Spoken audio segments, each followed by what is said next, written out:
trading လုပ်လာတဲ့9နှစ်အတွင်းမှာလက်ရှိမြန်မာနိုင်ငံကို service ပေးနေတဲ့ broker တွေတဲက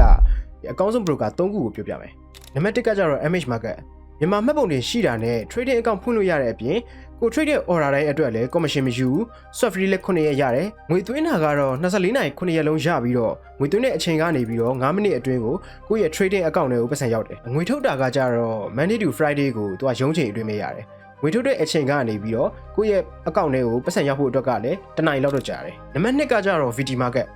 သူလည်းမြန်မာမှတ်ပုံတင်ရှိတာနဲ့ trading account ဖွင့်လို့ရတယ်။ no commission swap free ကိုမှရက်အကန့်အသတ်မရှိရတယ်။သူကကြတော့ငွေသွင်းတာပဲဖြစ်ဖြစ်ငွေထုတ်တာပဲဖြစ်ဖြစ်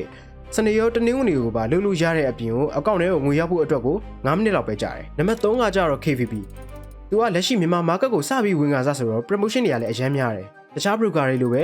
မြန်မာမှတ်ပုံတင်ရှိတာနဲ့ trading account ဖွင့်လို့ရတဲ့အပြင် no commission swap free ကိုရက်အကန့်အသတ်မရှိရတယ်။ငွေသွင်းငွေထုတ်တာကလည်းဒီစနေရောတနင်္ဂနွေပါမကြမ်းကြိုက်တဲ့အချိန်ကြိုက်တယ်လို့ထုတ်လို့ရတဲ့အပြင်ကိုအကောင့်ထဲကိုပတ်စံရောက်ဖို့အတွက်ကို4မိနစ်လောက်ပဲကြာတယ်။ဒါကျွန်တော်ကိုယ်တိုင်စမ်းထားတာပေါ့နော်။ဆိုတော့သူ့ရဲ့ promotion တွေထဲကတစ်ခုကဘာလဲဆိုရင်ဒီ April လကနေပြီးတော့မေလ30ရက်နေ့မတိုင်ခင် trading account ဖွင့်တဲ့သူတွေဒေါ်လာ100ထည့်ပြီးတော့ကို trader 1 lot ပြည့်တာနဲ့ free spin လှည့်လို့ရတယ်။အဲ free spin လှည့်တာကလည်းဘယ်လောက်မပါဘူး။အနည်းဆုံး$1ကနေပြီးတော့ဒေါ်လာ1000အထိရနိုင်တဲ့အခွင့်အရေးရှိတာမလို့အသေးစိတ်သိချင်တယ်ဆိုလို့ရှိရင်တော့ comment ထဲမှာ